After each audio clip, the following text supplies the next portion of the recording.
Pagi itu, suara ayam jantan sudah lama bersahutan, tapi Tarono masih duduk di kursi reot depan rumahnya. Becak tuanya terparkir di samping rumah, catnya pudar, rodanya berdecit setiap kali digerakkan. Rumah kecil itu berdinding papan tipis, sebagian sudah bolong dimakan rayap. Atap sengnya berlubang, membuat hujan mudah menetes ke dalam. Di dalam rumah, Anita sudah sibuk menanak nasi seadanya sambil menyiapkan bekal sederhana untuk suaminya. Bangunlah, Nomor. Hari sudah siang. Kalau tidak cepat-cepat menarik becak, dapat penumpang makin sedikit, ucap Anita lembut sambil menyodorkan segelas teh panas. Suaranya berusaha tenang, meski wajahnya menyimpan kegelisahan. Tarono mengangguk pelan. Iya, Nita, aku berangkat sebentar lagi. Ia menyeruput teh itu, kemudian berdiri dan mendorong becaknya keluar. Langkahnya terasa berat, bukan karena tubuhnya lelah, tapi karena pikirannya selalu dihantui pertanyaan yang sama. Sampai kapan hidupnya akan seperti ini? Di jalanan kota kecil itu, Tarono mengayuh becak seharian. Teriknya matahari membuat punggungnya basah oleh keringat. Penumpang datang tidak seberapa. Ada ibu-ibu pulang dari pasar, ada anak sekolah yang minta diantar dengan ongkos pas-pasan. Tarono menerima semua tanpa mengeluh, meski penghasilan hari itu tidak lebih dari sekadar cukup untuk membeli beras. Sore menjelang, Tarono pulang dengan wajah murung. Uang receh hasil narik becak ia serahkan pada Anita. Hanya segini, Nita. Aku sudah seharian keliling, tapi sepi penumpang. Entah kenapa, orang sekarang lebih suka naik ojek motor. Anita menerima uang itu dengan senyum hambar. Tidak apa-apa, Nomor. Yang penting halal. Nanti aku atur supaya cukup buat makan hari ini. Ia mencoba menenangkan, tapi di dalam hatinya, ia tahu uang itu bahkan tak cukup untuk membayar utang warung tetangga. Malamnya, setelah makan seadanya, Tarono duduk termenung di teras. Lampu minyak redup menemani pikirannya yang kalut. Dari kejauhan, ia melihat rumah tetangga barunya, seorang pedagang sukses. Rumah itu terang benderang, berdinding tembok rapi, dan suara musik terdengar dari dalam. Anak-anak tetangga itu terlihat memakai pakaian bagus, sementara ia sendiri bahkan kesulitan membelikan baju baru untuk istrinya. Kenapa nasib orang berbeda-beda, ya? Gumamnya lirih. Anita yang duduk di sampingnya menoleh. Jangan banyak mengeluh, Nomor. Semua orang sudah ada rezekinya masing-masing. Kita hanya perlu sabar dan berusaha. Tarono menghela napas panjang. Kata-kata Anita memang menenangkan, tapi hatinya tetap resah. Ia merasa dirinya tertinggal jauh dari orang lain. Ia membayangkan, seandainya ada jalan cepat untuk menjadi kaya, ia pasti mau menempuhnya. Saat malam semakin larut, Tarono berbaring di tikar lusuh. Namun matanya tak kunjung terpejam. Ia terus membandingkan dirinya dengan orang-orang yang hidup berkecukupan. Setiap kali teringat wajah istrinya yang lelah menahan lapar, ia merasa bersalah. Tetapi rasa bersalah itu berubah menjadi keinginan kuat. Ia tidak ingin terus-menerus miskin. Kalau bekerja keras saja tidak cukup, apa harus ada cara lain? Pikirnya dalam hati. Bayangan tentang jalan pintas menuju kekayaan muncul perlahan. Ia pernah mendengar dari orang-orang di pasar, ada yang menjadi kaya mendadak setelah mendatangi orang pintar atau mengikuti ritual tertentu. Dulu ia tidak percaya, tapi sekarang, saat kemiskinan makin menghimpit, cerita-cerita itu mulai masuk akal baginya. Malam itu Tarono memejamkan mata dengan gelisah. Di satu sisi, ia tahu istrinya tidak akan setuju jika ia mencoba sesuatu yang aneh-aneh. Tapi di sisi lain, rasa iri dan putus asa membuat pikirannya terus bergejolak. Seakan ada suara kecil yang berbisik di telinganya, mendorongnya mencari jalan yang lebih cepat. Anita yang tidur di sampingnya bisa merasakan kegelisahan suaminya. Ia memandang wajah Tarono yang menatap langit-langit dengan mata terbuka. No. Jangan dipikirkan terus. Besok pasti ada jalan. bisiknya pelan sebelum kembali memejamkan mata. Namun Tarono tidak menjawab. Hatinya sudah mulai menyimpan niat yang berbeda. Ia bertekad, suatu saat nanti, ia akan mencari cara untuk keluar dari jerat kemiskinan ini. Bekerja keras seakan tidak cukup. Ada jalan lain yang harus dicoba, meskipun jalannya gelap dan penuh risiko. Malam itu menjadi awal dari kegelisahan panjang yang akan membawa Tarono menuju pilihan besar dalam hidupnya. Pilihan yang tidak hanya akan memengaruhi dirinya, tetapi juga Anita, rumah tangga mereka, dan masa depan yang tak lagi bisa ditebak. Siang itu, panas terik membakar jalanan. Tarono duduk di becaknya sambil mengipasi wajah dengan topi lusuh. Penumpang semakin jarang, sementara antrean becak di pangkalan semakin panjang. Sesekali ia melirik kawan-kawan sesama tukang becak yang juga menunggu giliran. Mereka duduk melingkar, bercakap-cakap untuk mengisi waktu. Kalian dengar kabar si Darmin?" ucap salah seorang tukang becak bernama Sastro, dengan nada antusias. Katanya sekarang dia sudah buka toko kelontong sendiri. Padahal dulu dia sama saja dengan kita, narik becak tiap hari. Tarono menoleh cepat.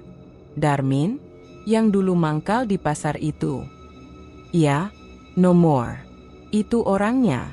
Tiba-tiba saja kaya. Rumahnya direnovasi, anaknya pakai motor baru. Orang-orang bilang dia dapat rezeki besar karena ikut jalan pesugihan." Suasana mendadak hening. Beberapa tukang becak lain hanya mengangguk-angguk, sementara yang lain pura-pura tidak tertarik. Namun di balik ketidakpedulian itu, rasa penasaran jelas terlihat di wajah mereka. "Pesugihan? Maksudnya minta bantuan jin atau semacam itu?" tanya Tarono dengan suara agak pelan. Sastro mendekat sedikit, berbisik seolah takut didengar orang lain. Katanya begitu. Ada yang bilang dia sering datang ke rumah orang pintar di desa sebelah. Entah benar entah tidak, tapi buktinya dia sekarang sudah hidup enak. Tarono terdiam. Pikirannya langsung melayang ke rumahnya yang reot, ke wajah Anita yang sering terlihat letih, dan ke uang receh yang setiap hari hanya cukup untuk makan seadanya. Kata "pesugihan" bergema di kepalanya, menyalakan api kecil yang sebelumnya hanya berupa bayangan samar di malam sebelumnya. Malamnya, setelah pulang dengan hasil pas-pasan, Tarono menceritakan percakapan itu kepada Anita. Mereka sedang makan malam seadanya, nasi dengan sayur bening tanpa lauk. Tarono meletakkan sendoknya, lalu berkata dengan nada serius, "Nita, kau tahu si Darmin? Dulu narik becak sama kita, sekarang sudah buka toko. Katanya dia ikut pesugihan." Anita terhenti, menatap suaminya tajam. "Jangan bilang kau percaya pada omongan begitu, no more." "Kenapa tidak?" jawab Tarono cepat. "Kalau benar ada jalan cepat untuk kaya, kenapa kita harus terus hidup begini? Aku lelah setiap hari menarik becak, tapi hasilnya tak pernah cukup." Anita meletakkan sendoknya dengan kasar. "No. Kau dengar aku baik-baik.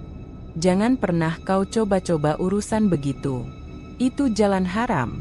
Kau pikir kekayaan instan itu datang tanpa harga? Ada tumbal, ada kutukan, ada dosa besar. Aku tidak mau keluargaku hancur karena ambisimu." Tarono terdiam, tapi wajahnya tidak menunjukkan rasa bersalah. Sebaliknya, ia semakin kesal. "Kau tidak mengerti penderitaanku, Nita. Kau tidak merasakan bagaimana malu setiap kali melihat tetangga kaya, sementara kita tetap begini-begini saja. Aku hanya ingin kita hidup lebih baik." Perdebatan itu memanaskan suasana rumah kecil mereka. Anita berusaha menahan air mata, sementara Tarono memilih keluar rumah dan duduk di teras. Udara malam yang dingin tidak mampu mendinginkan pikirannya. Ia merasa Anita tidak mendukung, padahal niatnya jelas, mencari jalan keluar dari kemiskinan. Di luar, suara jangkrik bersahutan. Tarono menatap langit gelap, hatinya makin resah. Kata-kata Sastro tentang pesugihan berputar-putar di kepalanya. Walau Anita menolak, Rasa penasaran itu terlalu kuat untuk diabaikan. Kalau Darmin bisa, kenapa aku tidak? Bisiknya lirih. Sejak malam itu, Tarono mulai diam-diam mencari tahu lebih banyak. Ia tidak langsung bertanya pada Anita lagi, karena ia tahu istrinya pasti akan menolak mentah-mentah. Sebaliknya, ia mencoba mendengar gosip dari orang-orang di pasar, menanyakan dengan hati-hati kepada sesama tukang becak, bahkan berusaha mencari tahu siapa sebenarnya orang pintar yang didatangi Darmin. Hari-hari berikutnya, meski ia masih menarik becak, pikirannya tidak fokus. Setiap penumpang yang naik, setiap jalan yang dilaluinya, selalu ditemani lamunan tentang kekayaan mendadak. Ia membayangkan punya rumah besar, pakaian baru untuk Anita, bahkan becak yang diganti motor atau mobil. Namun di balik lamunan itu, ada juga ketakutan. Ia tahu cerita-cerita pesugihan sering berakhir tragis. Tumbal keluarga, hantu penagih janji, atau hidup yang dihantui rasa bersalah. Tapi entah kenapa, bayangan buruk itu kalah oleh hasratnya untuk keluar dari kemiskinan. Anita mulai merasakan perubahan sikap suaminya. Tarono sering termenung, lebih sering marah tanpa alasan, dan matanya terlihat menyimpan sesuatu. "No, apa kau sembunyikan sesuatu dariku?" tanya Anita suatu malam. Tarono tersenyum tipis, mencoba menutupi. "Tidak ada, Nita. Aku hanya lelah." Namun jauh di dalam hatinya, Tarono sudah mengambil keputusan. Ia akan mencari tahu lebih dalam tentang pesugihan, meski harus merahasiakannya dari istrinya. Malam itu, ketika Anita sudah tertidur, Tarono menatap langit-langit rumah dengan tatapan penuh tekad. "Kalau jalan biasa tidak cukup, maka aku akan mencari jalan lain," gumamnya. Dan dengan begitu, langkah Tarono menuju dunia gelap pesugihan semakin dekat, tanpa ia sadari bahwa jalan itu akan mengubah hidupnya selamanya. Hari itu, selepas menarik becak, Tarono duduk termenung di pangkalan. Pikirannya tidak bisa lepas dari cerita-cerita tentang pesugihan yang beberapa hari terakhir terus ia dengar. Ketika matahari mulai condong ke barat, seorang tukang becak bernama Kadir menghampirinya. "No," bisik Kadir dengan nada hati-hati, "kalau kau benar-benar mau tahu soal pesugihan, aku bisa kenalkan kau pada seseorang." Tarono langsung menoleh, matanya penuh antusias. "Siapa, Dir? Orang yang bisa membantu?" Kadir mengangguk pelan. "Namanya Ki Darmo. Dia tinggal di pinggir hutan, agak jauh dari desa. Orang bilang dia bisa membuka jalan bagi yang ingin cepat kaya. Tapi ingat, tidak semua orang cocok. Banyak syaratnya." Degup jantung Tarono bertambah cepat. Ia mencoba menyembunyikan rasa senangnya, lalu mengangguk singkat. "Kapan kau bisa ajak aku ke sana?" "Besok malam," jawab Kadir. "Jangan bilang siapa-siapa. Cukup kau dan aku saja yang tahu." Malam itu, Tarono pulang lebih larut dari biasanya. Anita menyambut dengan wajah khawatir. "Kenapa pulang terlambat lagi? Kau kemana saja?" "No." Tarono menghindari tatapan istrinya. Tadi nunggu penumpang lebih lama. Hasilnya juga tidak seberapa. Ia berusaha menutupi rencana rahasia itu. Namun Anita semakin curiga. Perubahan sikap suaminya semakin jelas. Banyak berbohong, sering termenung, dan tidak seperti biasanya. Keesokan malam, Tarono mengikuti Kadir. Mereka berjalan melewati jalan setapak menuju hutan yang gelap. Angin malam bertiup dingin, membuat bulu kuduk Tarono merinding. Cahaya bulan separuh menemani langkah mereka, sementara suara serangga dan burung malam terdengar di kejauhan. Setelah berjalan cukup jauh, akhirnya mereka tiba di sebuah gubuk tua berdinding anyaman bambu. Lampu minyak menggantung di depan pintu, memberikan cahaya temaram. Aroma dupa samar-samar tercium dari dalam. Kadir mengetuk pintu pelan. Dari dalam terdengar suara parau. "Masuklah." Tarono mengikuti Kadir masuk. Di dalam gubuk, suasana begitu berbeda.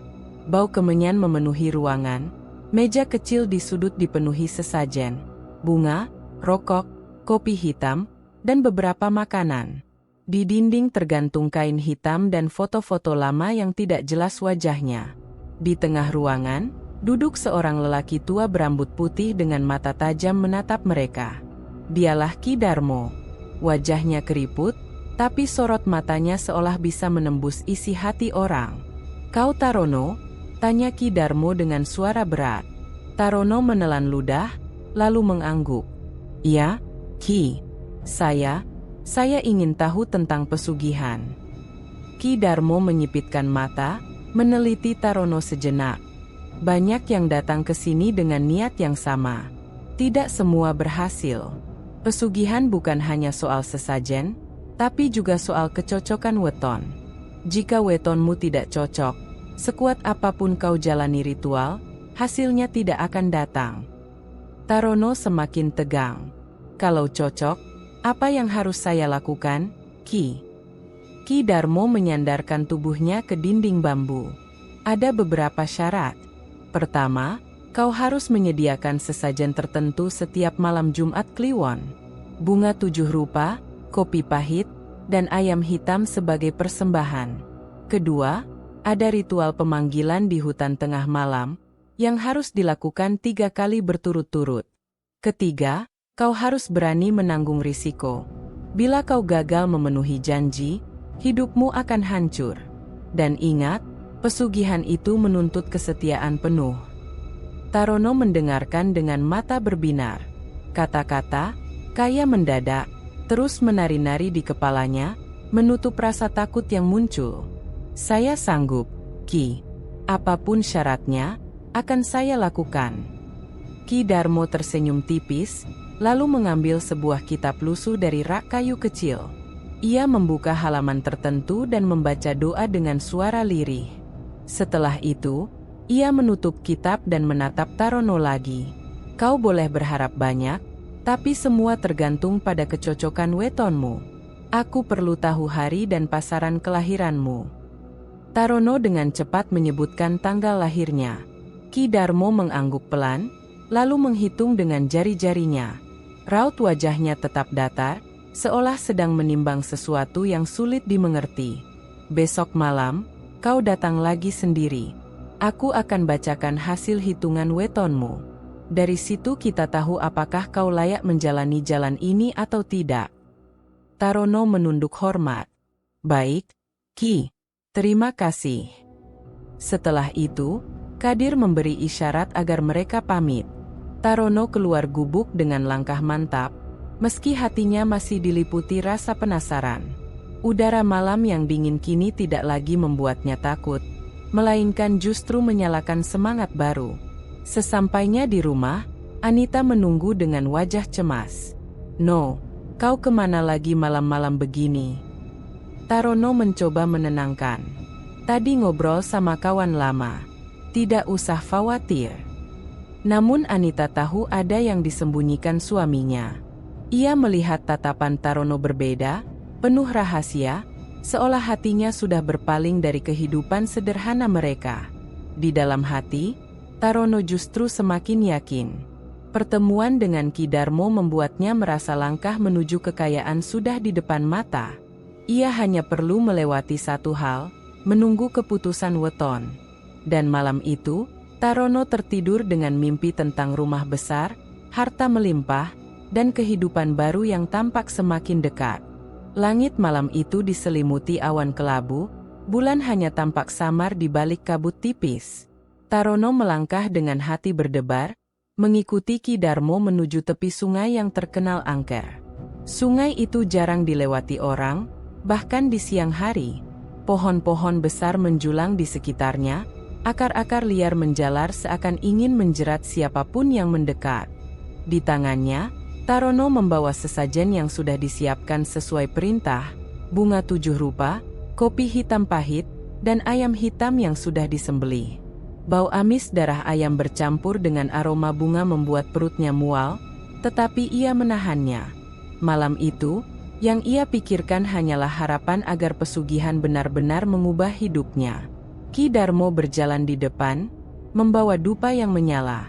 Asapnya berputar-putar terbawa angin, menciptakan suasana makin mencekam. "Tarono," kata Ki Darmo dengan suara berat, "ingat baik-baik. Ritual ini hanya pembuka. Jika berhasil, tanda akan muncul malam ini juga. Jika tidak, itu pertanda wetonmu memang tidak sejalan dengan laku pesugihan." Tarono menelan ludah, lalu mengangguk. "Saya siap, Ki." Mereka tiba di sebuah batu besar di pinggir sungai. Ki Darmo memberi isyarat agar Tarono meletakkan sesajen di atas batu itu. Dengan tangan gemetar, Tarono menata bunga 7 rupa, menuangkan kopi pahit ke wadah kecil, lalu meletakkan potongan ayam hitam yang masih berlumuran darah. "Duduk bersila, pejamkan mata. Ikuti setiap mantra yang aku ucapkan," perintah Ki Darmo. Tarono menuruti. Suara gemericik air sungai terdengar lebih keras, bercampur dengan desiran angin malam. Ki Darmo mulai melafalkan mantra dengan bahasa yang asing di telinga Tarono. Suaranya berat, kadang meninggi, kadang serak, membuat bulu kuduk berdiri. Tarono mengikuti sebisanya, meski lidahnya kaku mengucapkan kata-kata aneh itu. Keringat dingin membasahi pelipisnya, meski udara malam begitu menusuk. Beberapa menit kemudian, Ki Darmo menghentikan bacaannya. "Sekarang, taruh kedua telapak tanganmu di atas sesajen. Fokuskan niatmu. Bayangkan harta yang ingin kau miliki." Dengan penuh harap, Tarono meletakkan tangannya di atas sesajen. Dalam hati ia membayangkan rumah megah, pakaian baru untuk Anita, dan hidup bebas dari rasa malu karena miskin. Sunyi. Hanya suara air sungai yang mengalir. Sesaat, Tarono merasa udara di sekitarnya lebih dingin, seolah ada sesuatu yang datang mendekat. Matanya tetap terpejam, tapi hatinya mulai bergetar oleh rasa takut dan harap yang bercampur. Namun menit demi menit berlalu, tidak ada tanda-tanda apapun. Tidak ada angin berhembus kencang, tidak ada suara gaib, tidak ada pertanda yang selama ini ia dengar dari cerita-cerita orang. Akhirnya, Ki Darmo membuka mata dan berdiri. Ia menatap sesajen yang tetap utuh, lalu menghela napas panjang. "Tidak ada yang datang," gumamnya. Tarono membuka matanya, wajahnya penuh kebingungan. "Maksudnya apa, Ki? Kenapa tidak berhasil?" Ki Darmo menatapnya tajam. "Aku sudah bilang sejak awal, pesugihan tidak selalu bisa dilakukan setiap orang. Wetonmu tidak cocok. Malam ini seharusnya roh penuntun datang mengambil sesajen, tapi mereka menolak. Itu artinya jalanmu tertutup." Wajah Tarono pucat. "Tidak mungkin. Saya sudah lakukan semua yang Ki perintahkan. Saya sudah bawa sesajen, saya sudah ikut membaca mantra. Kenapa gagal?" Ki Darmo menggeleng pelan. "Ini bukan soal kesungguhanmu, tapi garis nasib yang ditentukan dari kelahiranmu. Banyak orang gagal di tahap awal karena weton mereka tidak sesuai. Kau termasuk salah satunya." Tarono terdiam, hatinya campur aduk antara kecewa, marah, dan tidak percaya. Ia menatap sesajen yang tetap tergeletak di atas batu, bunga yang layu, kopi yang dingin, dan ayam hitam yang tak tersentuh. Semua seakan mengejeknya. "Apa tidak ada cara lain, Ki?" Suaranya memohon. Ki Darmo menunduk sejenak, lalu menjawab datar, "Masih ada jalan lain. Tapi semua bergantung pada seberapa jauh kau berani. Jika kau tetap bersikeras, aku bisa carikan cara lain, dengan risiko lebih berat." Mata Tarono berkilat. Rasa kecewa berubah menjadi tekad keras. "Apapun jalannya, saya siap. Saya tidak peduli risikonya, yang penting saya bisa kaya." Ki Darmo menatapnya lama, lalu tersenyum tipis. "Baiklah, kalau begitu, aku akan pikirkan jalan berikutnya. Tapi untuk malam ini, pulanglah. Jangan ceritakan pada siapapun, bahkan pada istrimu. Ingat, semakin sedikit orang tahu, semakin besar peluangmu berhasil." Dengan langkah gontai, Tarono mengikuti Ki Darmo meninggalkan sungai. Kegagalan pertama itu terasa seperti pukulan telak, tapi dalam benaknya ia menolak menyerah. Sesampainya di rumah, Anita sudah menunggu dengan wajah penuh kecemasan. "No, dari mana saja kau malam-malam begini? Kenapa baju dan tanganmu bau dupa?" Tarono terdiam sejenak, lalu menjawab singkat, "Aku hanya bantu teman. Jangan banyak tanya, Nita." Anita menatap suaminya penuh curiga, hatinya semakin yakin ada sesuatu yang tidak beres. Namun Tarono tidak peduli.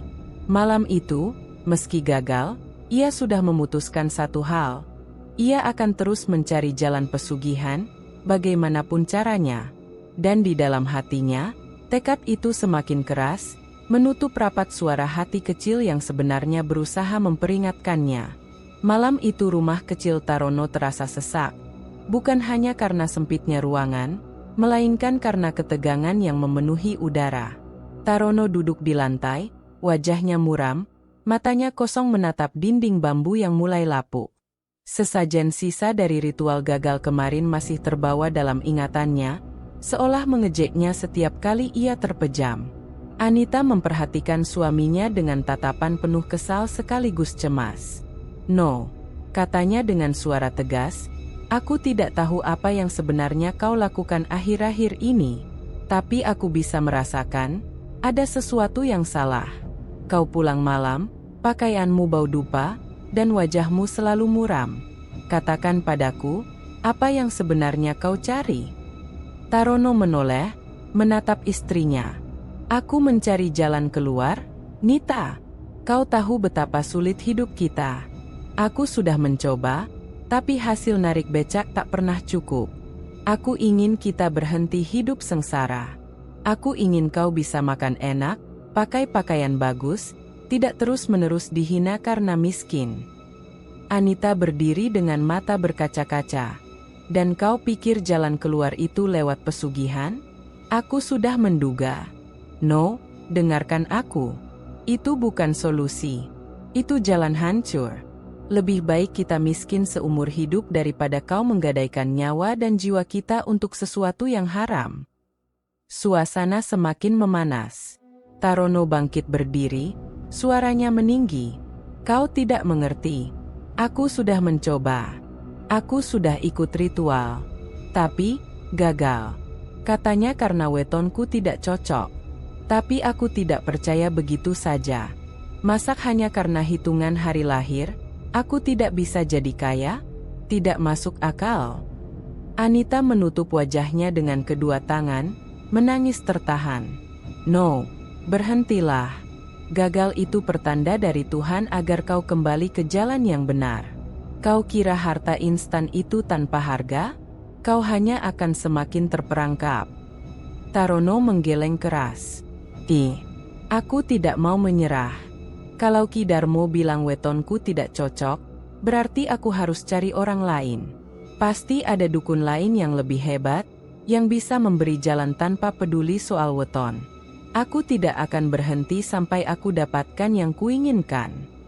Kata-kata itu membuat Anita semakin gusar. "Kau benar-benar buta, Nomor.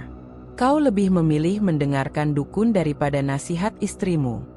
Apa gunanya aku setia mendampingimu kalau akhirnya kau hanya mengecewakan?" Tarono terdiam sejenak, tapi hatinya tetap keras. Baginya, kemiskinan sudah terlalu lama mencengkeram. Ia tidak peduli lagi pada amarah Anita, bahkan tidak peduli pada tangisannya. Yang ada di benaknya hanya satu, harus ada jalan lain menuju kekayaan. Beberapa hari kemudian, kabar tentang seorang dukun bernama Ki Surya sampai ke telinga Tarono. Ia mendengarnya dari percakapan warga di warung kopi. Seorang lelaki berkata dengan suara rendah, "Kalau soal pesugihan, Ki Surya jauh lebih hebat daripada Ki Darmo. Banyak orang bilang dia bisa menundukkan roh penjaga harta. Tidak peduli weton cocok atau tidak, semua bisa diatur." Kata-kata itu langsung menusuk hati Tarono. Ia pura-pura tidak peduli, tapi telinganya tajam menangkap setiap detail cerita. Konon, Ki Surya tinggal di desa lain yang jaraknya agak jauh. Tidak banyak orang berani mendatanginya karena reputasinya menyeramkan. Malam harinya, Tarono merenung sendirian di teras rumah. Angin dingin berhembus, membawa suara jangkrik dari sawah. Di dalam rumah, Anita sudah tertidur setelah lelah menangis. Tarono menatap langit yang penuh bintang, tapi hatinya semakin gelap. Kalau Ki Darmo tidak bisa, aku akan cari Ki Surya. Aku tidak peduli lagi, gumamnya. Dalam hatinya, ada sedikit rasa bersalah karena harus menyembunyikan rencana ini dari Anita. Namun tekadnya jauh lebih besar daripada keraguannya. Ia merasa sudah terlalu lama dipermainkan nasib. Keesokan harinya, saat mengayuh becak di jalanan kota, pikirannya tidak fokus. Penumpang yang naik hanya sekadar pengisi waktu. Yang benar-benar ia tunggu adalah kesempatan untuk mencari tahu lebih banyak tentang Ki Surya. Di pangkalan becak, seorang kawan lamanya yang pernah mendengar gosip Ki Surya berkata, "Kalau kau benar-benar nekat, No, datanglah ke desa Randu Aji. Di pinggir hutan sana, ada gubuk besar milik Ki Surya. Tapi hati-hati, orang bilang auranya lebih menyeramkan daripada dukun lain. Banyak yang berhasil, tapi ada juga yang hidupnya hancur." Tarono tersenyum tipis, tapi sorot matanya penuh tekad. "Aku tidak takut. Asal aku bisa kaya, aku akan datangi dia." Malam itu, ketika Anita mencoba bicara lagi, Tarono hanya diam. Ia tidak ingin berdebat panjang. Dalam hatinya ia sudah mengambil keputusan. Mencari Ki Surya, apapun risikonya. Dan dengan begitu, satu langkah baru kembali ia ambil. Semakin jauh meninggalkan suara hati kecilnya, dan semakin dalam menuju jalan gelap yang ia kira bisa membawa pada kekayaan. Malam itu, Tarono mengayuh becaknya lebih jauh dari biasanya. Bukan untuk mencari penumpang, melainkan menuju desa Randu Aji, tempat yang selama ini hanya ia dengar dari cerita orang. Udara malam terasa lembab, jalanan desa sunyi hanya diterangi cahaya bulan yang pucat. Di pinggir desa, ia menemukan sebuah rumah besar yang kontras dengan lingkungan sekitarnya. Rumah itu berdinding tembok tinggi, catnya kusam namun tampak kokoh. Halaman luas ditumbuhi pohon beringin tua yang menambah kesan angker. Di teras rumah, lampu minyak bergoyang ditiup angin, menciptakan bayangan yang bergerak-gerak di dinding. Tarono menelan ludah. Dengan langkah ragu, ia mengetuk pintu kayu berat yang berdecit saat terbuka. Dari dalam muncul seorang lelaki berusia sekitar 50-an tahun, tinggi, berkumis lebat, dengan sorot mata tajam yang membuat Tarono spontan menunduk. "Aku Ki Surya," katanya singkat, suaranya dalam dan berwibawa. "Kau Tarono, bukan?" Tarono terkejut. "Ki, bagaimana Ki bisa tahu?" Ki Surya tersenyum tipis. "Orang yang datang padaku, wajahnya sudah terbaca. Duduklah." Tarono masuk dengan hati berdebar. Ruangan dalam rumah itu jauh lebih besar daripada gubuk Ki Darmo. Dindingnya dipenuhi kain hitam dan merah, meja besar di tengah ruangan penuh dengan dupa, kendi tanah liat, dan keris. Ada pula kandang ayam hitam di sudut, berisi beberapa ekor yang berkokok lirih meski malam sudah larut. "Ceritakan maksud kedatanganmu," ujar Ki Surya sambil duduk di kursi kayu ukiran. Dengan suara bergetar, Tarono menceritakan semua. Kegagalannya dengan Ki Darmo, rasa frustrasinya, dan tekadnya untuk tetap mencari jalan kaya lewat pesugihan. Ki Surya mendengarkan tanpa menyela, hanya sesekali mengangguk. Setelah Tarono selesai, Ki Surya berkata tenang, "Memang banyak orang gagal di tangan Darmo. Ia terlalu bergantung pada hitungan weton. Bagiku, weton hanyalah angka. Yang lebih penting adalah keberanian. Kau ingin kaya? Maka kau harus berani membayar harga yang setimpal." Tarono menatapnya ragu. "Harga? Maksud Ki apa?" Ki Surya mencondongkan tubuhnya. "Pesugihan sejati bukan sekadar sesajen bunga atau kopi pahit. Itu hanya syarat kecil. Yang dituntut sebenarnya adalah darah, tumbal. Bisa hewan, bisa juga manusia. Semakin dekat ikatanmu dengan tumbal itu, semakin besar hasilnya." Wajah Tarono memucat. Manusia? Maksudnya, keluarga sendiri. Ki Surya tersenyum tipis, sorot matanya tajam menusuk. Kau cerdas. Betul. Kekayaan besar hanya bisa ditebus dengan sesuatu yang berharga. Apa artinya memberi ayam hitam, jika kau ingin emas yang tak ada habisnya? Semakin berharga tumbal, semakin cepat hasil datang. Banyak yang memilih anak, istri, atau saudara. Itu pengorbanan tertinggi. Tarono terdiam. Suasana ruangan mendadak terasa semakin dingin. Bayangan api dupa bergetar di dinding, seolah mengintai setiap detak jantungnya. Dalam hati kecilnya, suara peringatan bergema, ini terlalu jauh. Namun bayangan tentang rumah besar, harta melimpah, dan kehidupan tanpa penderitaan juga hadir bersamaan. Tarono duduk serba salah, hatinya terombang-ambing antara rasa takut dan ambisi. Melihat keraguannya, Ki Surya berkata lagi, "Jangan takut. Tidak semua harus tumbal manusia. Jika kau tidak sanggup, kita mulai dengan darah hewan. Tapi ingat, hasilnya tidak sebesar bila kau berani memberikan yang lebih. Pilihan di tanganmu." Tarono mengangguk perlahan, wajahnya masih pucat. Saya butuh waktu berpikir, Ki." Ki Surya berdiri, menepuk bahu Tarono dengan tangan berat. "Pikirkan baik-baik. Tapi jangan terlalu lama. Rezeki tidak suka ditunda. Kalau kau siap, datanglah lagi membawa sesajen yang lebih dari sekadar bunga. Bawa darah, dan ritual bisa dimulai." Tarono berpamitan dengan tubuh gemetar. Malam itu perjalanan pulang terasa lebih panjang.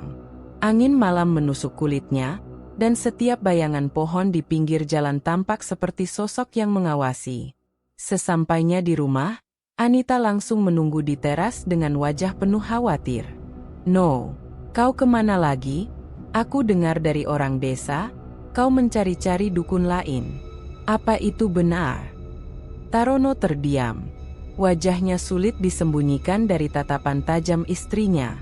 Akhirnya ia berkata lirih, Aku bertemu dengan Ki Surya." Air muka Anita berubah pucat. Ia menutup mulutnya dengan tangan, seolah tidak percaya. "Astaga, no, kau gila? Orang bilang Ki Surya jauh lebih kejam daripada Ki Darmo. Katanya dia menuntut tumbal manusia. Kau tidak boleh melibatkan dirimu dengan dia." Tarono tidak menjawab. Ia masuk ke rumah, duduk di sudut, dan menunduk dalam. Kata-kata Ki Surya terus terngiang di kepalanya. Tumbal keluarga, semakin besar tumbal, semakin besar hasil. Anita menatap suaminya dengan air mata jatuh. Ia tahu Tarono semakin terseret ke jalan gelap. Dan ia takut, kali ini Tarono benar-benar tak akan kembali ke jalannya semula. Malam itu, angin berembus kencang di desa Randu Aji. Langit mendung, bulan pucat tersembunyi di balik awan kelabu. Tarono melangkah dengan kaki berat, membawa sebuah karung kecil berisi sesajen, bunga 7 rupa, kendi berisi air kelapa, dan seekor ayam hitam yang sudah diikat kakinya. Di tangannya, obor kecil menyala, menerangi jalan setapak yang menembus pepohonan menuju kuburan tua. Ki Surya berjalan di depan, jubah hitamnya berkibar tertiup angin. Suaranya berat dan tegas, "Ingat, Tarono, malam ini kau akan benar-benar tahu seberapa besar keberanianmu. Kuburan adalah tempat roh berkeliaran. Kalau kau goyah sedikit saja, ritual ini takkan pernah berhasil." Tarono hanya mengangguk. Dalam hatinya, ketakutan bercampur dengan ambisi. Ia tahu ritual di kuburan bukan perkara main-main, tapi ia sudah terlalu jauh melangkah untuk mundur. Sesampainya di kuburan tua, suasana langsung terasa mencekam. Nisan-nisan berlumut berjejer, beberapa miring seakan ditelan tanah. Pohon besar tumbuh di tengah, akarnya menjalar menutupi sebagian makam. Di sana, Ki Surya berhenti, lalu menancapkan dupa ke tanah. Aroma harum bercampur dengan bau lembab tanah kuburan. "Letakkan sesajennya di depan nisan itu," perintah Ki Surya. Tarono patuh, mengeluarkan bunga dan kendi, lalu meletakkan ayam hitam yang masih meronta lemah.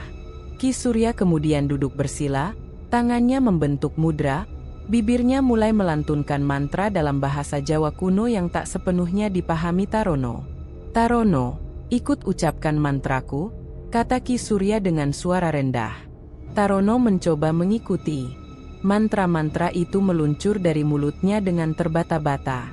Makin lama, kepalanya terasa berat, dadanya sesak, seolah ada sesuatu yang masuk melalui tubuhnya. Obor di tangannya berkedip-kedip, api nyaris padam. Tiba-tiba, ayam hitam berkokok keras meski tengah malam, bulunya merinding, matanya menatap kosong ke arah Tarono. Tarono merasa tubuhnya bergetar hebat. Keringat dingin membasahi pelipisnya, pandangannya berkunang-kunang. "Arr!" Tarono menjerit, tubuhnya mendadak kaku. Matanya memutar ke atas, napasnya memburu. Ia hampir tak sadarkan diri, seperti ada roh yang mencoba masuk ke dalam raganya. Ki Surya segera menaburkan bunga ke atas kepala Tarono, lalu mengucap mantra lebih cepat. "Tahan, Tarono. Jangan biarkan roh itu menguasaimu. Fokus pada niatmu, kekayaan, harta." Namun semakin keras Tarono melawan, semakin berat tubuhnya terasa. Suara-suara aneh mulai terdengar di sekeliling. Bisikan samar, tangisan lirih, dan suara langkah di antara nisan. Tarono merasa ada tangan dingin menyentuh bahunya, seolah seseorang berdiri tepat di belakangnya. Dengan sisa tenaga, ia berteriak memanggil nama Ki Surya. Dukun itu menekan pundaknya, lalu menyemburkan asap dupa ke wajahnya. Perlahan, tubuh Tarono terkulai, napasnya kembali normal, meski jantungnya masih berdegup kencang. Ritual berhenti mendadak. Ayam hitam yang tadinya meronta kini diam tak bergerak, seolah mati ketakutan. Sesajen berserakan, sebagian bunga beterbangan tertiup angin malam. Ki Surya menghela napas panjang. "Sial, roh penunggu kuburan menolakmu. Wetonmu benar-benar sulit. Kau hampir kerasukan tadi." Tarono menatap tanah dengan wajah pucat. "Berarti, gagal lagi, Ki?" "Ya," jawab Ki Surya tegas. "Ritual ini tak bisa menembus batasan dirimu. Aku sudah curiga sejak awal. Kau keras kepala, tapi garis hidupmu memang rumit." Tarono mengepalkan tangannya, gusar dan putus asa. Ia sudah rela menanggung rasa takut luar biasa, bahkan hampir kehilangan nyawanya barusan. Namun hasilnya tetap nihil. Tidak ada tanda kekayaan akan datang, tidak ada janji terwujud. Ki Surya menambahkan, sebenarnya masih ada jalan lain. Tapi semakin berat. Tidak lagi sekadar sesajen atau darah ayam. "Kau tahu maksudku, kan?" Tarono menunduk, paham betul arah pembicaraan itu. Pilihan yang tersisa hanyalah tumbal manusia, dan Ki Surya sudah menyinggungnya sejak awal. Dadanya terasa sesak memikirkan kemungkinan itu. Malam semakin larut. Mereka membereskan sisa sesajen, lalu meninggalkan kuburan. Sepanjang perjalanan pulang, Tarono berjalan seperti mayat hidup. Wajahnya kosong, pikirannya kacau. Sesampainya di rumah, Anita yang menunggu di teras langsung menghampirinya. "No, kau kenapa? Wajahmu pucat sekali. Apa yang kau lakukan?" Tarono tidak langsung menjawab. Ia duduk lemas di dipan bambu, menutup wajah dengan kedua tangannya. Setelah beberapa saat, ia hanya berbisik lirih, "Aku gagal lagi, Nit. Bahkan hampir mati di kuburan itu." Anita tercekat, matanya berkaca-kaca. Ia menggenggam tangan suaminya dengan erat. "Sudahlah, no more. Berhenti sebelum terlambat. Kau lihat sendiri, ini bukan jalannya. Kau bisa kehilangan segalanya, bahkan nyawa." Tarono tidak menjawab. Hatinya berkecamuk.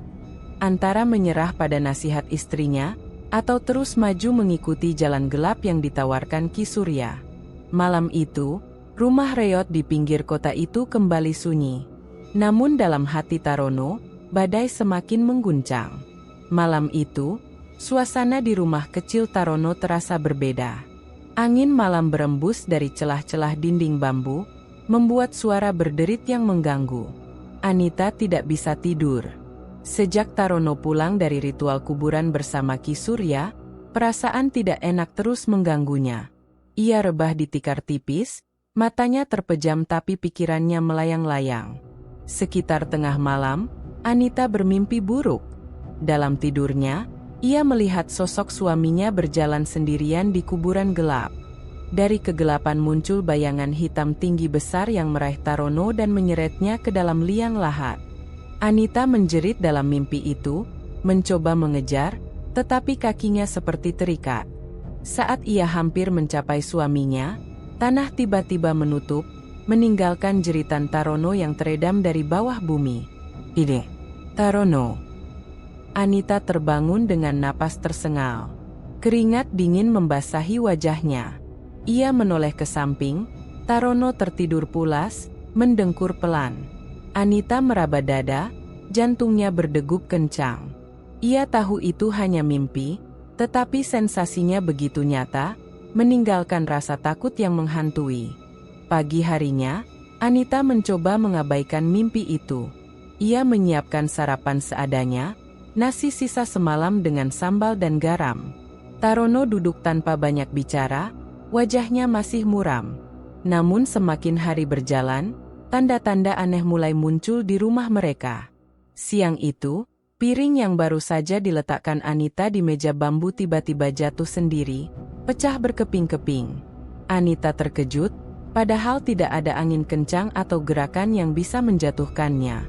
Malamnya, ketika mereka sedang duduk berdua, terdengar suara ketukan dari dinding, pelan tapi jelas, seperti seseorang mengetuk dari luar. Tarono mencoba mengabaikannya, menganggap itu tikus. Tapi Anita merasakan bulu kuduknya meremang. "Tarono, ini semua karena ritual-ritual itu, ya?" tanya Anita dengan suara bergetar. Tarono mendesah panjang, menatap kosong. "Nit, jangan terlalu dipikirkan. Itu cuma kebetulan." Namun kata-kata Tarono tidak meyakinkan Anita. Semakin malam, kejadian aneh semakin sering. Lampu minyak yang tergantung tiba-tiba padam padahal minyaknya masih penuh. Suara langkah samar terdengar di halaman, padahal saat diperiksa tidak ada siapapun. Anita tidak tahan lagi. Malam ketiga setelah mimpi buruk itu, ia menangis sambil memeluk Tarono. "No, berhentilah. Aku mohon. Semua ini membuatku takut. Aku tidak mau kehilanganmu. Aku tidak mau rumah kita diganggu hal-hal semacam ini." Tarono menggenggam tangan istrinya, tapi wajahnya keras. "Aku sudah terlalu jauh, Nit. Kalau aku berhenti sekarang, semua pengorbananku sia-sia. Aku tidak mau terus jadi tukang becak miskin yang ditertawakan orang. Aku ingin kau hidup enak. Kau sendiri yang sering mengeluh soal dapur kita yang kosong, kan? Bukan begitu caranya." Anita bersuara meninggi. Air matanya mengalir deras. "Aku lebih rela makan singkong tiap hari daripada harus hidup dalam ketakutan. Kau tidak lihat, rumah ini sudah tidak tenang lagi? Semua ini bukan jalan kita." Tarono terdiam sejenak. Hatinya sedikit terguncang melihat tangisan istrinya, tapi ambisinya masih lebih besar daripada rasa takut. Dalam benaknya, ia terus mendengar janji Ki Surya bahwa kekayaan besar menanti, asal ia berani melangkah lebih jauh. Malam itu, suasana rumah semakin mencekam. Hujan turun deras, angin menampar dinding bambu hingga berbunyi keras. Anita duduk di pojok ruangan, menggenggam tasbih peninggalan ibunya, membaca doa pelan-pelan. Tiba-tiba terdengar suara berisik dari dapur. Ketika mereka berdua mendekat, tampak kendi air terguling, padahal tidak ada siapapun di sana. Anita menjerit kecil, sementara Tarono hanya berdiri kaku, berusaha meyakinkan diri bahwa semua itu bisa dijelaskan dengan logika. Tapi jauh di dalam hatinya, ia pun mulai merasa ada sesuatu yang mengikutinya sejak ritual di kuburan. "Tarono," suara Anita lirih namun penuh tekad, "kalau kau teruskan ini, aku takut kita akan celaka." Aku takut roh-roh itu akan benar-benar mengambilmu seperti dalam mimpiku. Tarono menoleh, matanya merah. Aku tidak peduli mimpi. Aku tidak peduli suara-suara itu. Aku hanya peduli satu hal. Kita tidak hidup miskin lagi. Itu saja. Anita terdiam, tubuhnya bergetar hebat. Ia sadar, kata-katanya tidak lagi bisa menembus keras kepala suaminya. Malam semakin larut, suara hujan menutupi keheningan rumah. Tarono akhirnya tertidur, sementara Anita tetap terjaga, menatap langit-langit rumah reot itu dengan mata sembab. Dalam hatinya, ia hanya bisa berdoa agar Tuhan segera membuka hati suaminya, sebelum semua benar-benar terlambat. Hari-hari setelah kegagalan ritual kuburan membuat hidup Tarono semakin terhimpit. Uang yang ia keluarkan untuk sesajen, ayam hitam, dupa, dan berbagai keperluan lainnya sudah melampaui penghasilannya sebagai tukang becak. Hasil setoran harian yang hanya cukup untuk makan tidak pernah bisa menutup biaya ritual-ritual itu. Pada akhirnya, Tarono memilih jalan yang semakin berbahaya, berhutang. Awalnya ia meminjam uang dari teman sesama tukang becak dengan alasan untuk kebutuhan rumah tangga. Nit lagi sakit, anak-anak butuh makan. Begitu alasannya. Beberapa teman percaya, ada pula yang ragu, tapi tetap memberinya pinjaman. Namun jumlah itu tidak cukup. Tarono lalu memberanikan diri berhutang pada warung kelontong dekat rumah. "Bu Siti, tolong izinkan saya ngutang dulu. Nanti saya bayar begitu dapat rejeki," katanya dengan senyum dipaksakan. Bu Siti, pemilik warung yang sudah mengenalnya bertahun-tahun, akhirnya mengizinkan meski dengan hati-hati. Hari-hari berikutnya, Tarono semakin sering berhutang, baik untuk kebutuhan dapur maupun untuk biaya tambahan sesajen. Sesekali, ia datang ke rumah tetangga yang dianggap lebih mampu. Dengan wajah memelas, ia meminta pinjaman 100.000 atau 200.000, menjanjikan akan segera melunasinya. Padahal uang itu langsung habis untuk membeli perlengkapan ritual sesuai petunjuk Ki Surya. Anita hanya bisa menggeleng setiap kali melihat suaminya pulang dengan wajah penuh rahasia. Ia sudah menduga bahwa Tarono makin terjerat, tapi suaminya enggan mendengar nasihat. "Nit, kau tenang saja. Semua ini akan segera berubah. Aku akan jadi orang kaya, kita tidak perlu lagi mengemis belas kasihan orang." Begitu janji Tarono yang terus diulang-ulang. Namun kenyataannya, janji itu tak pernah terwujud. Hutang makin menumpuk. Bu Siti mulai mendatangi rumah mereka, menagih dengan wajah serius. "No. Sampai kapan begini? Warung saya tidak bisa terus menanggung utangmu." Tarono hanya bisa menggaruk kepala, memberikan janji palsu bahwa minggu depan pasti lunas. Tetangga lain pun mulai berbisik-bisik. Ketika Tarono lewat dengan becaknya, beberapa orang saling berbisik sambil menatap sinis. "Itu si Tarono. Katanya cari pesugihan, tapi kok malah utang sana-sini." Bisikan itu sampai ke telinga Anita. Hatinya terasa perih, malu sekaligus marah. Suatu sore, seorang penagih hutang dari desa sebelah datang ke rumah mereka. Lelaki itu bertubuh besar, wajahnya garang. Ia berdiri di depan pintu sambil berteriak, "Tarono, mana janji uangmu? Kau pikir aku bisa sabar terus?" Anita ketakutan, sementara Tarono berusaha menenangkan dengan kata-kata, "Sabar, sabar. Besok atau lusa pasti saya lunasi. Saya sudah ada jalan rejeki." "Omong kosong. Jangan cuma janji," bentak penagih itu, sebelum akhirnya pergi dengan ancaman akan kembali minggu depan. Setelah kejadian itu, Anita tidak bisa lagi menahan emosi. Ia menangis di depan Tarono. "No, lihatlah. Apa kau tidak malu?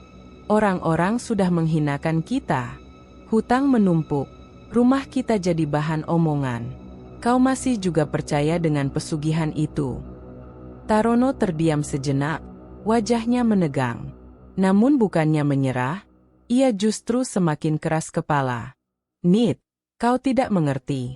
Semua ini ujian. Pesugihan tidak selalu langsung berhasil. Kadang butuh kesabaran. Kalau aku berhenti sekarang, semua yang sudah kukorbankan sia-sia. Aku harus terus jalan. Anita merasa hancur mendengar jawaban itu. Tangisnya pecah, tapi Tarono seolah tuli terhadap suara istrinya. Yang ada di dalam kepalanya hanyalah keyakinan bahwa suatu hari nanti, pesugihan yang ia jalani akan membuahkan hasil. Ia lebih percaya pada janji Ki Surya ketimbang kenyataan yang semakin jelas. Hutang menjerat, nama baik hancur, dan rumah tangga retak. Malam itu, Tarono duduk sendirian di teras rumah reotnya. Ia menatap langit gelap, mencoba menenangkan diri. Dalam hatinya, ia berkata lirih, suatu saat, pasti berhasil. Semua ini tidak mungkin sia-sia. Kata-kata itu ia ulang berkali-kali, seperti mantra penguat diri. Namun jauh di dalam dirinya, ada kegelisahan yang tak bisa ia bantah. Suara bisik-bisik tetangga, amarah penagih hutang, dan tangisan Anita menghantuinya. Tapi Tarono memilih menutup telinga, seakan semua itu hanya gangguan kecil dalam perjalanan menuju kekayaan yang dijanjikan. Malam-malam di kampung Randu Aji semakin panjang bagi Tarono. Tekanan hidup yang menumpuk membuatnya kian mudah tersulut amarah. Hutang menjerat, pesugihan tak kunjung berhasil, dan cibiran tetangga makin menghantui. Setiap kali pulang dari menarik becak dengan penghasilan pas-pasan, Tarono langsung melemparkan sendalnya ke sudut rumah, wajahnya penuh murka. Anita mencoba sabar, tetapi kesabaran itu semakin tergerus. "No, kenapa kau pulang selalu marah-marah?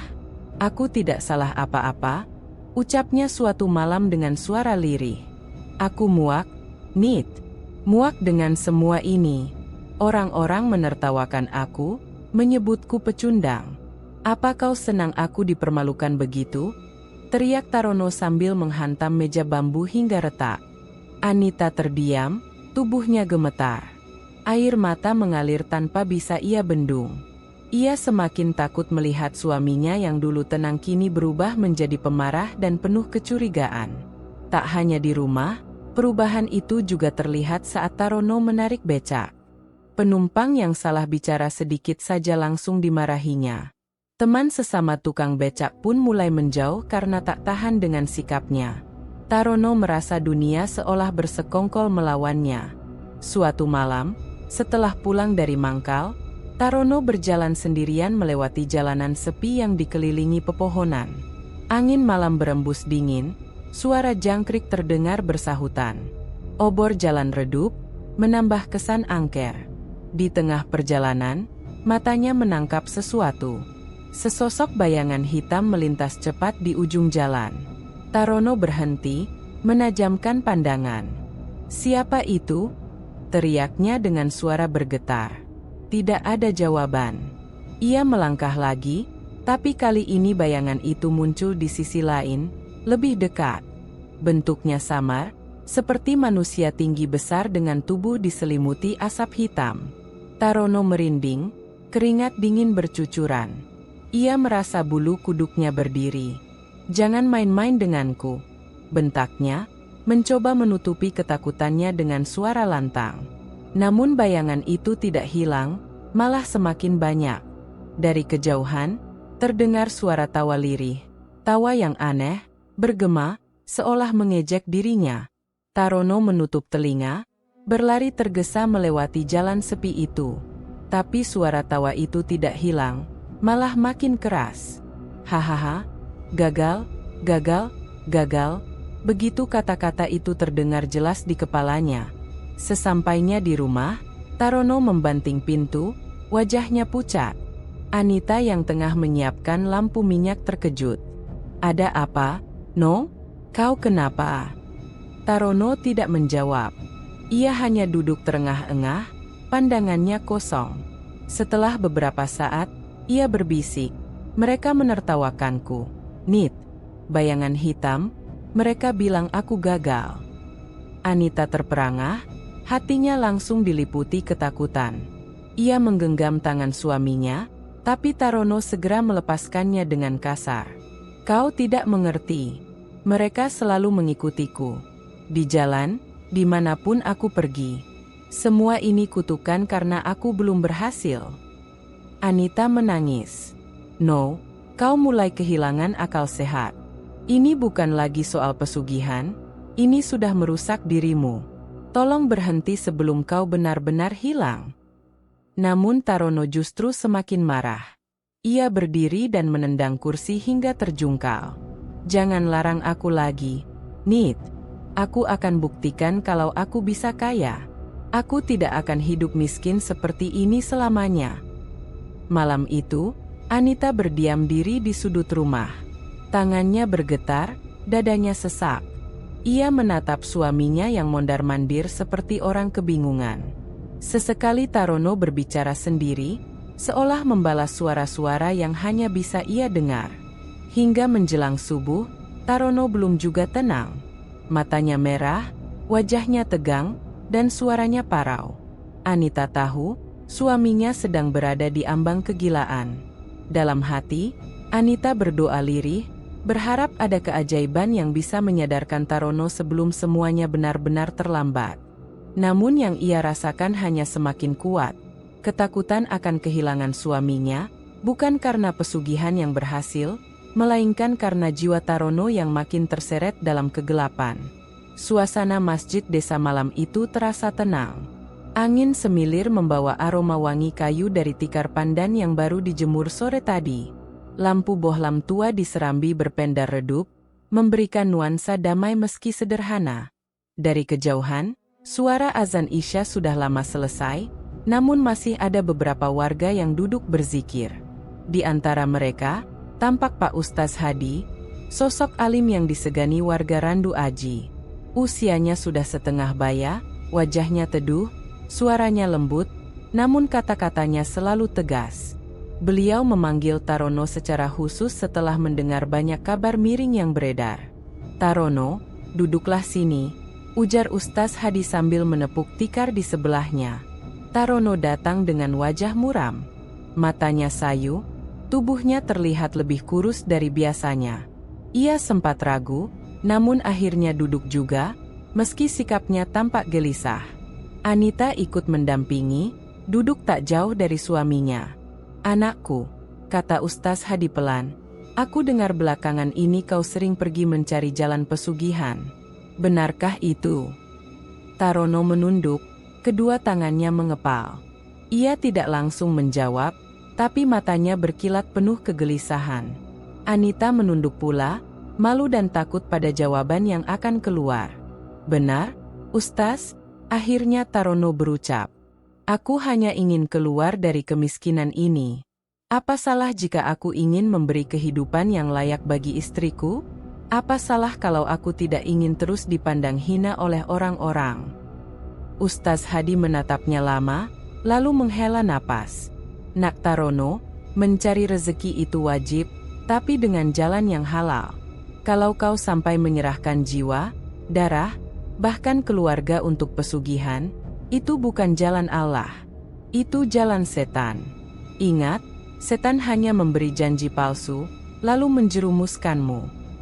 Kata-kata itu menusuk, tapi Tarono segera membalas dengan suara keras. "Ustaz, saya sudah mencoba segala cara. Saya bekerja banting tulang, tapi tetap saja hasilnya tidak cukup. Saya tidak mau hidup begini terus." Anita menahan tangis. Ia memandang Ustaz Hadi seolah meminta bantuan agar suaminya bisa disadarkan. Ustaz Hadi meletakkan tangannya di pundak Tarono, suaranya lembut tapi tegas. "Anakku, kemiskinan bukan aib, tapi keserakahan itulah yang akan membinasakan.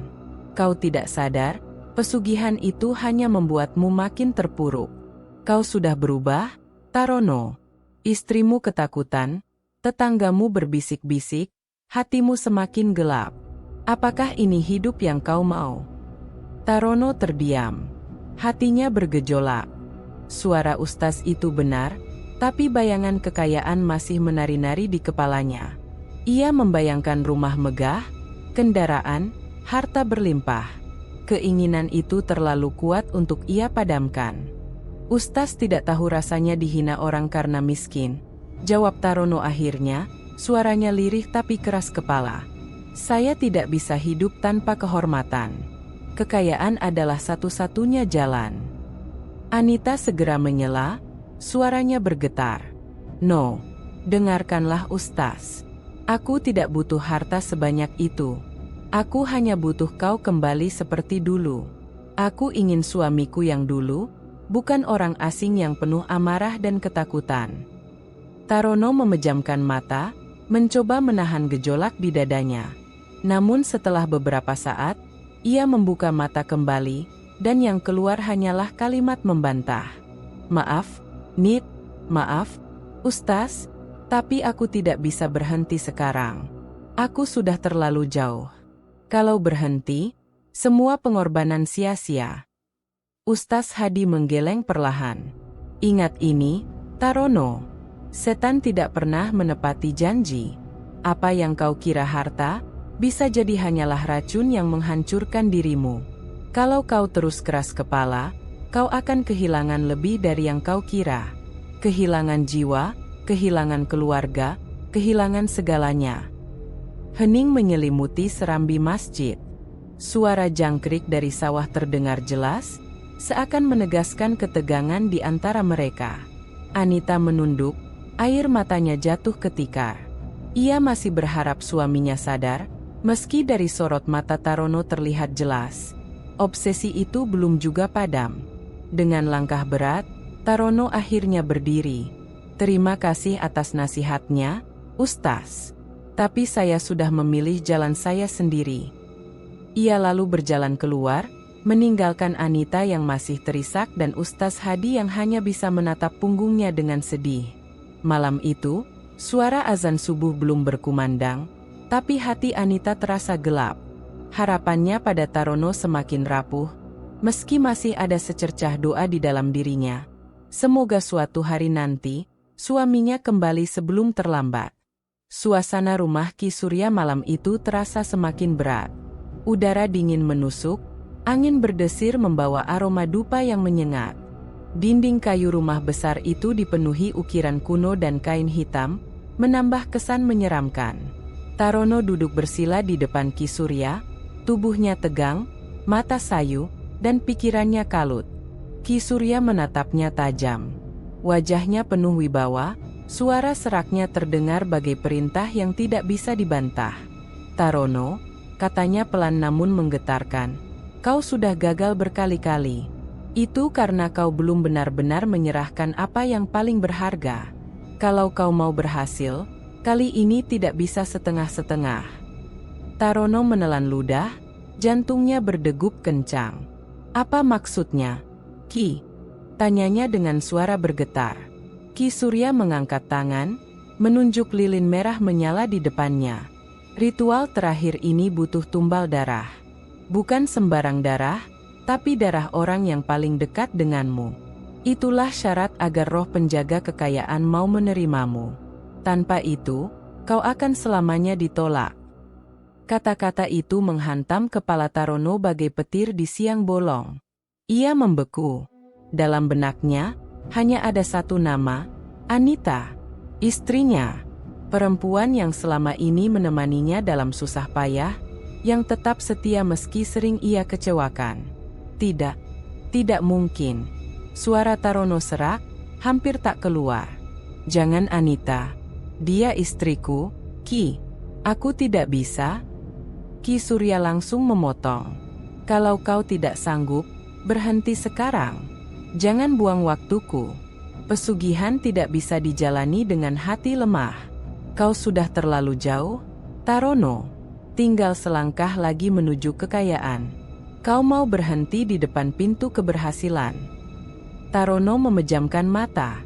Ia melihat bayangan rumah mewah, mobil, dan kehidupan yang selama ini ia impikan. Namun bayangan itu segera bertabrakan dengan wajah Anita yang selalu sabar menemaninya. Tiba-tiba pintu kamar terbuka. Anita berdiri di sana dengan mata sembab. Rupanya sejak awal ia mendengar percakapan mereka. Wajahnya pucat, air mata menetes tanpa henti. No, suaranya lirih tapi jelas. Jangan lakukan ini, no more. Aku mohon. Jangan serahkan aku. Aku istrimu, bukan tumbal. Tarono terperanjat.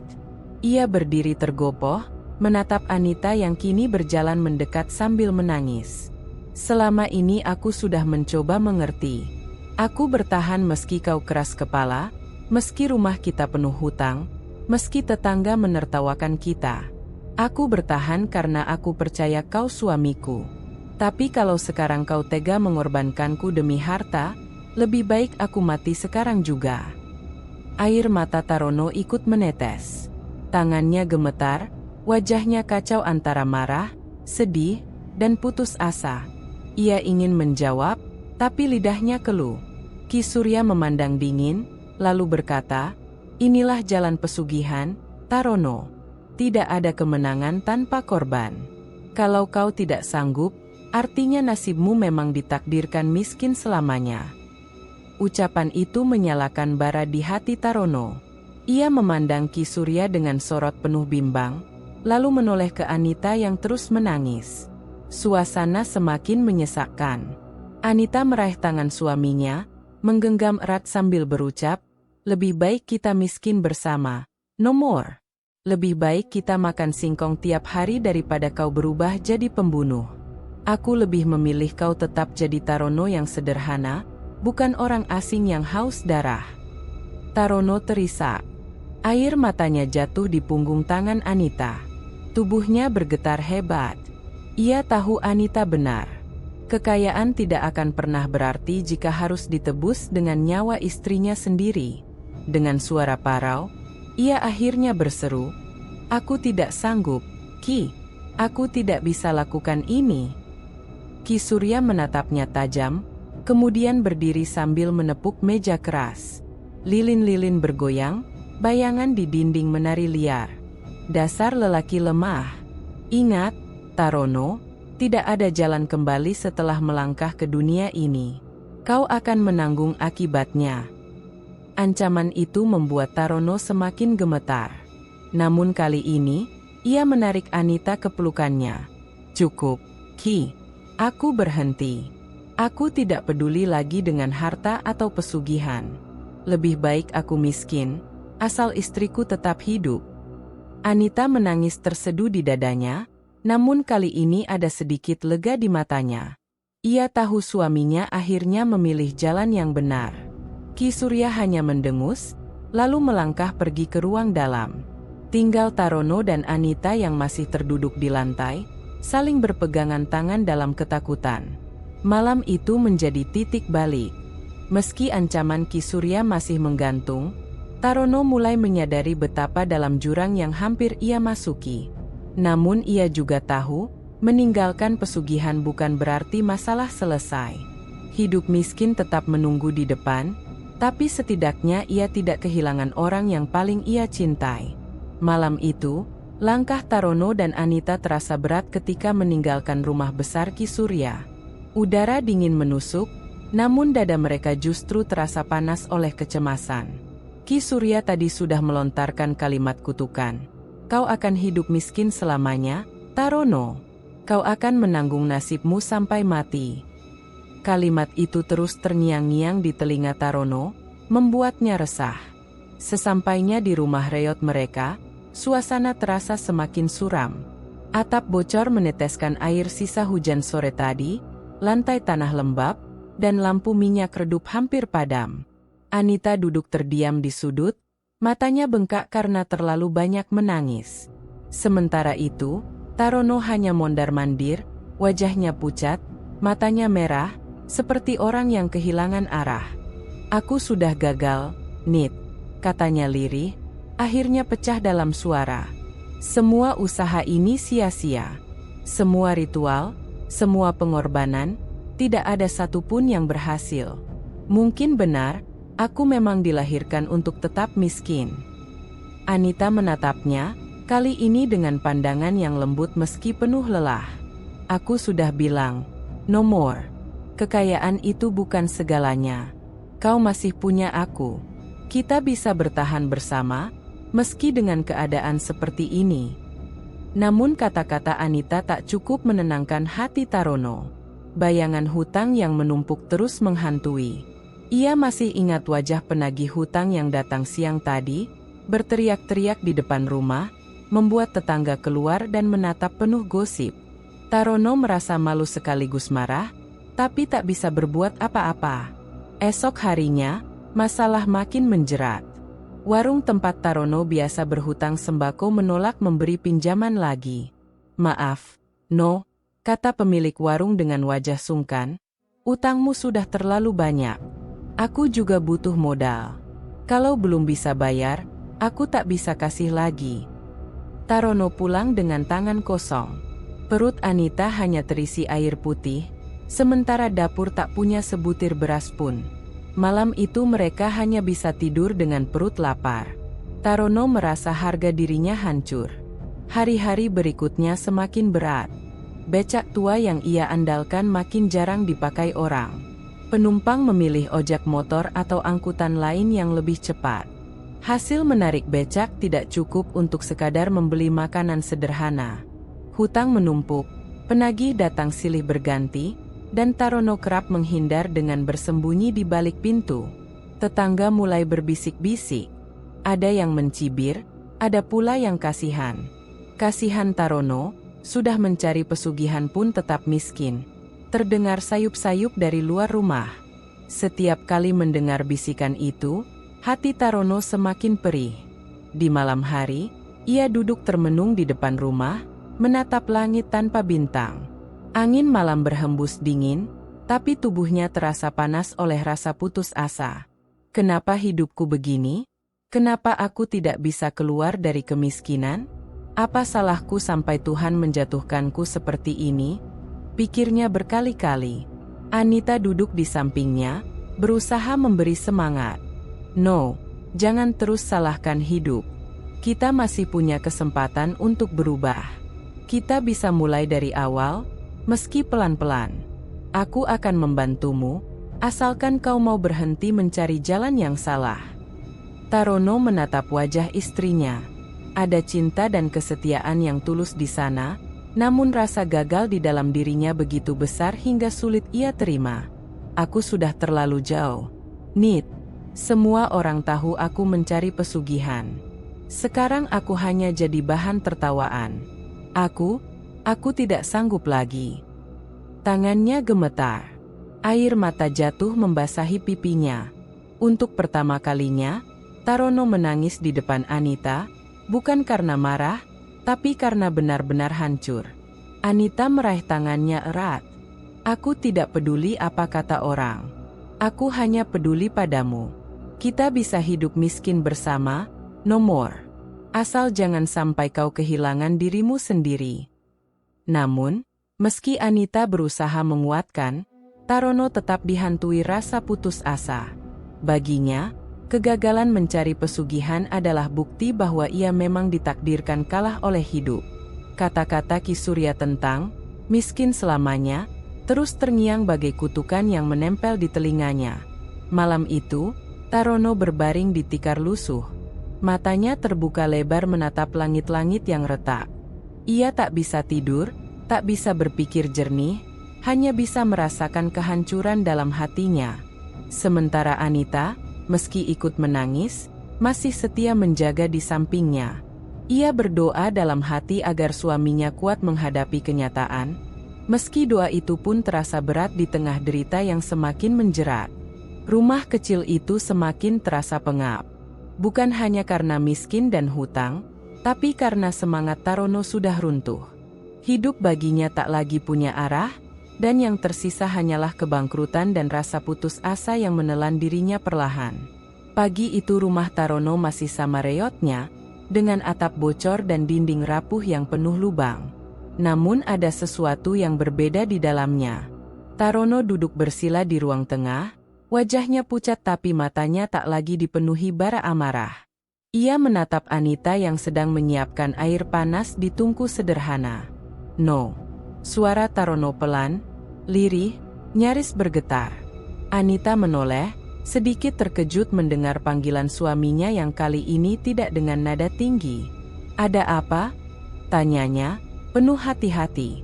Tarono menunduk, Tangannya gemetar. Air matanya menetes jatuh ke lantai tanah. Aku minta maaf, Nit. Selama ini aku keras kepala.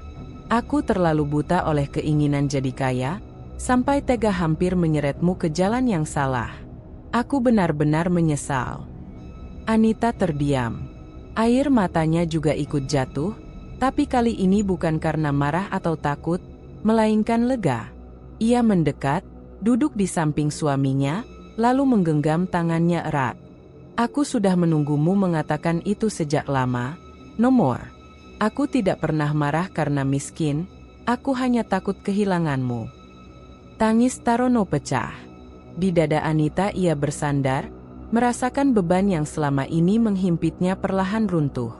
Setelah sekian lama hidup dalam ambisi, ancaman, dan kekecewaan, akhirnya ia memilih menyerah. Hari itu, setelah bertahun-tahun jarang terlihat di masjid, Tarono memberanikan diri melangkahkan kaki ke sana. Udara siang terasa terik, tapi hatinya dingin penuh kerendahan. Ia masuk ke halaman masjid desa dengan langkah gontai. Beberapa warga yang sedang membersihkan halaman menoleh heran, sebagian berbisik, sebagian lagi hanya mengangguk. Di serambi masjid, Ustaz Hadi sedang duduk membaca kitab kecil. Ketika melihat Tarono, beliau tersenyum lembut, seolah sudah menunggu sejak lama. Assalamualaikum. Ustaz, suara Tarono bergetar, matanya basah. Waalaikumsalam, Tarono, jawab Ustaz Hadi dengan nada hangat. Akhirnya kau datang juga. Tanpa bisa menahan diri, Tarono berlutut di hadapan Ustaz itu. Saya sudah salah, Ustaz. Saya mencari jalan cepat, saya melawan nasihat, saya hampir mengorbankan keluarga sendiri. Semua hanya karena serakah. Saya ingin berhenti. Saya ingin kembali ke jalan Allah. Ustaz Hadi menepuk bahunya, wajahnya teduh. Allah itu Maha Pengampun, Tarono. Selama engkau masih bernapas, pintu tobat selalu terbuka. Yang penting sekarang kau ikhlas meninggalkan semua jalan yang salah, dan mulai memperbaiki hidup dengan cara yang benar. Tarono menangis sesenggukan. Di dalam masjid itu ia merasa beban lama yang menghantui hatinya sedikit demi sedikit terangkat.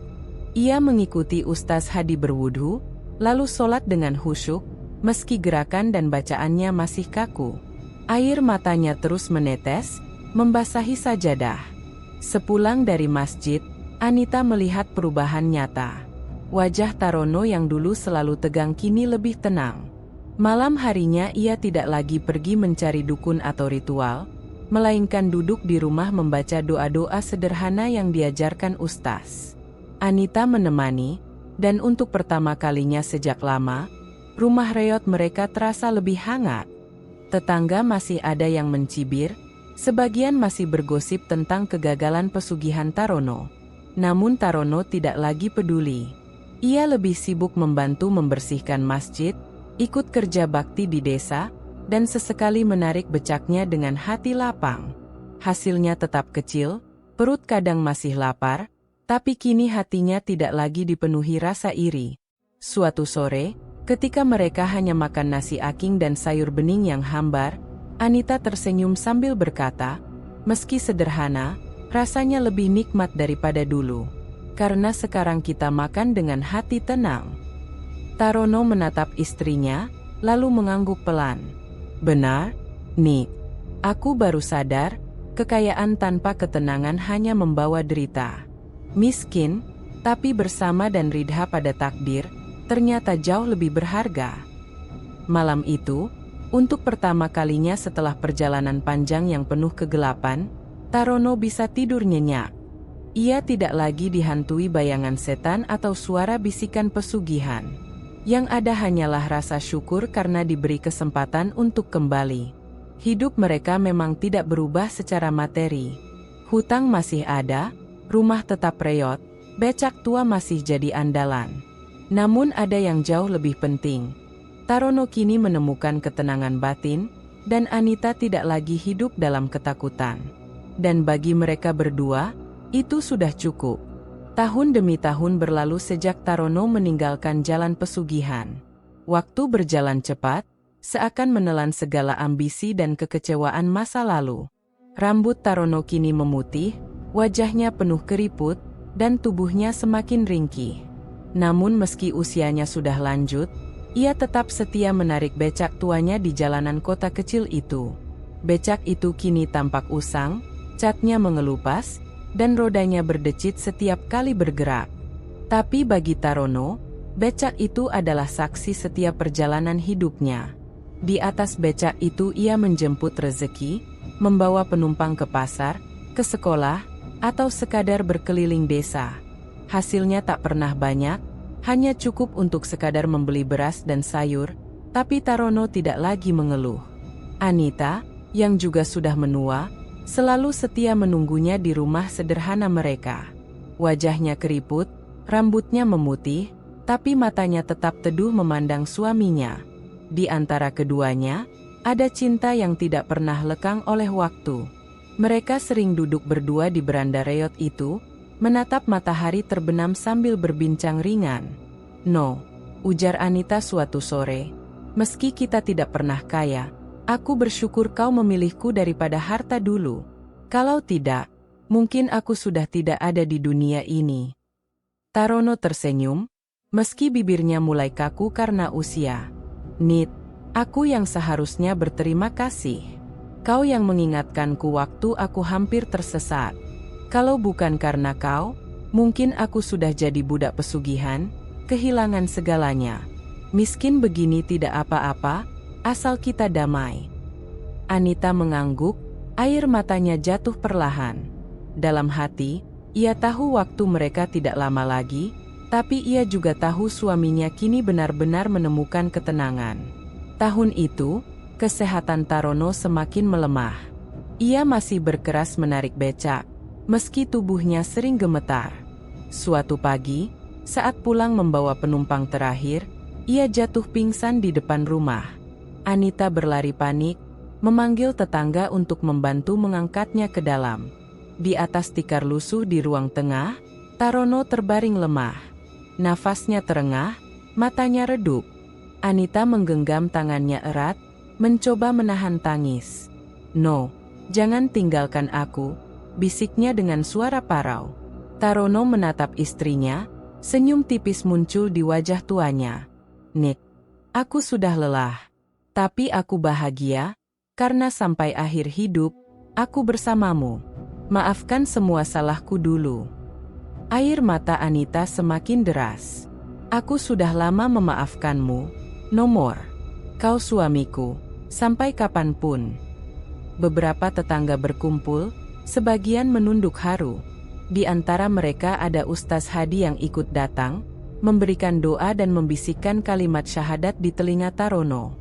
Dengan suara lemah, Tarono mengikuti, bibirnya bergetar lirih. "Allahu Akbar," ucapnya pelan, sebelum akhirnya tubuhnya terkulai, nafasnya berhenti, dan matanya tertutup untuk selamanya. Anita menangis dalam diam, memeluk jasad suaminya yang kini tenang. Ia sadar, Tarono pergi dalam keadaan miskin, tanpa harta, tanpa rumah mewah, tanpa pesugihan yang dulu ia impikan. Namun Anita juga tahu, Tarono pergi dengan hati damai, penuh tobat, dan dalam genggaman cintanya. Hari pemakaman berlangsung sederhana. Warga desa ikut mengiringi, sebagian mendoakan dengan tulus. Mereka yang dulu mencibir kini menatap dengan hormat, karena pada akhirnya Tarono memilih jalan yang benar. Di pusara sederhana itu, Anita duduk lama setelah semua orang pulang. Ia membelai nisan kayu sambil berbisik, "Istirahatlah dengan tenang, no more. Kau sudah berjuang. Kau meninggalkan pesan berharga bagi kita semua. Jalan instan tidak membawa berkah. Hidup miskin tapi tenang jauh lebih indah daripada kaya dengan jalan yang sesat." Senja mulai turun, cahaya matahari memantul lembut di atas makam.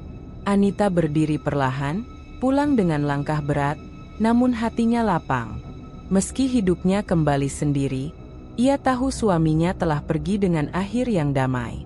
Dan kisah Tarono pun berakhir, bukan sebagai orang kaya raya, melainkan sebagai seorang lelaki sederhana yang pernah hampir tersesat, tapi akhirnya kembali ke jalan yang benar.